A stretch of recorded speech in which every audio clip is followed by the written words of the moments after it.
میرے نبی کریم صلی اللہ علیہ وسلم نے ارشاد فرمایا کہ 3 لوگوں کی بددعا ایسی ہیں، اگر وہ لوگ بددعا کے لیے ہاتھ اٹھا دیں تو اللہ تعالیٰ ان کی بددعا کو فوراً قبول کر دیتے ہیں، اور 3 لوگ ایسے ہیں اگر وہ لوگ دعا کے لیے ہاتھ اٹھا دیں تو اللہ تعالیٰ ان کی دعا کو فوراً قبول کر دیتے ہیں۔ وہ 3 لوگ کون کون ہیں؟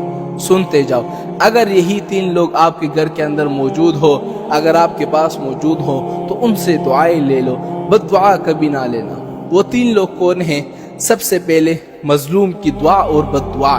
اگر مظلوم نے ہاتھ اٹھا دیے بد دعا کے لیے تو اللہ تعالیٰ فوراً ان کی بد دعا قبول کر دیتے ہیں۔ اگر دعا کے لیے ہاتھ اٹھا دیے تو اللہ تعالیٰ ان کی دعائیں فوراً قبول کر دیتا ہے۔ دوسرا، مسافر کی دعا اور بد دعا۔ جو بندہ سفر میں ہو، مسافر ہو، تو اللہ تعالیٰ اس کی بھی دعا اور بد دعا کو فوراً قبول کر دیتا ہے۔ اور تیسرا کیا ہے جو میرے اور آپ کے گھر کے اندر ہے؟ وہ تیسرا ہے حقوق الوالدین، والدین کی دعا اور بد دعا۔ جب والدین بد دعا کرتی ہیں نا تو اللہ تعالیٰ فوراً قبول کر دیتے ہیں۔ یقین نہیں آتا؟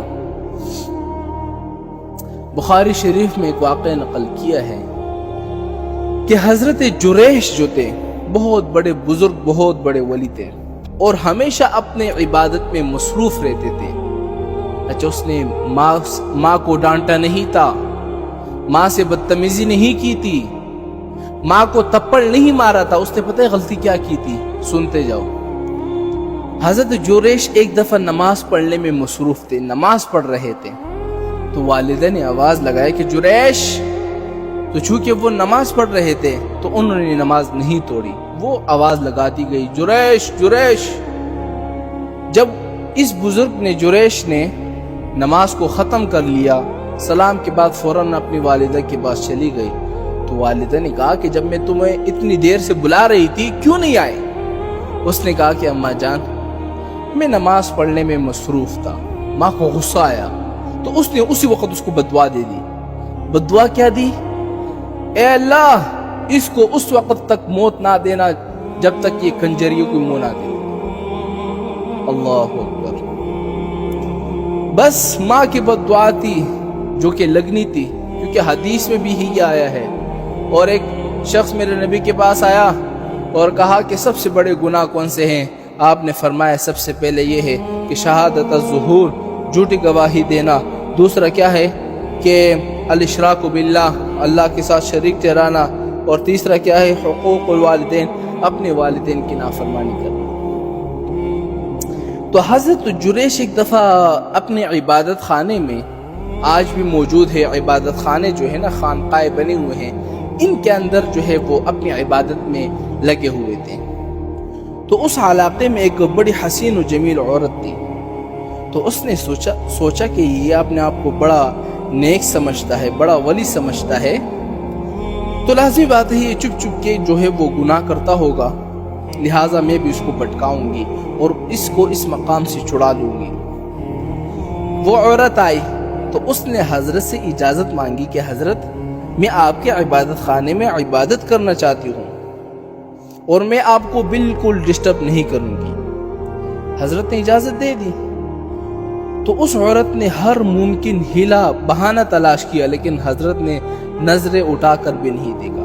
وہ غصے میں آ گئی عورت، اور اس نے جا کر ایک چرواہے سے اپنا تعلق جوڑا، اور اس کے بعد وہ حاملہ ہو گئی۔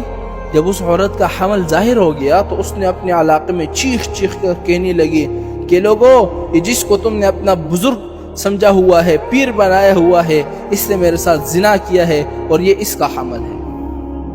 لوگوں کا بس سننا تھا جناب، لوگوں نے مرد آباد کے نعرے لگا دیے اور انہوں نے اس کے خانقاہ کو توڑ ڈالا، اور حضرت رو رہے ہیں چونکہ اس کے علاوہ حضرت کے پاس کچھ تھا ہی نہیں۔ بہرحال جب وہ بچہ پیدا ہو گیا تو وہ عورت اس بچے کو لے کر آئی کہ یہ تمہارا بچہ ہے، اس کو سنبھالو۔ اب ساری دنیا اکٹھی ہوئی ہے، دیکھ رہی ہے۔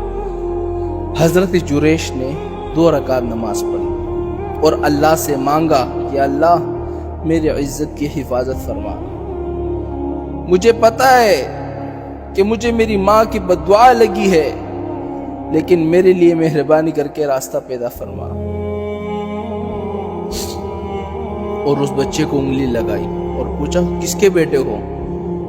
تو بچہ بھی بول پڑا کہ میں تو فلاں چرواہے کا بیٹا ہوں۔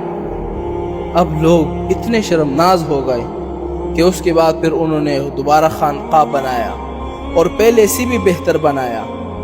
تو حضرت جریش لوگوں سے کہنے لگا کہ اللہ کے بندو، میں نے کوئی گناہ نہیں کیا تھا، اصل میں مجھے میری ماں کی بدعا لگ گئی تھی۔ میری ماں نے مجھے بدعا دی تھی کہ اللہ تعالیٰ اس وقت تک تجھے موت نہ دے جب تک تو کنجریوں کو منہ نہ دیکھ لے۔ میں نے اس کنجر کا منہ دیکھا، ہاں، تو اللہ تعالیٰ نے میری ماں کی دعا جو ہے وہ قبول کر دی۔ مسلمانوں، خدا کے واسطے اگر والدین زندہ ہے تو ان سے دعائیں لو، بدعا کبھی نہ لینا۔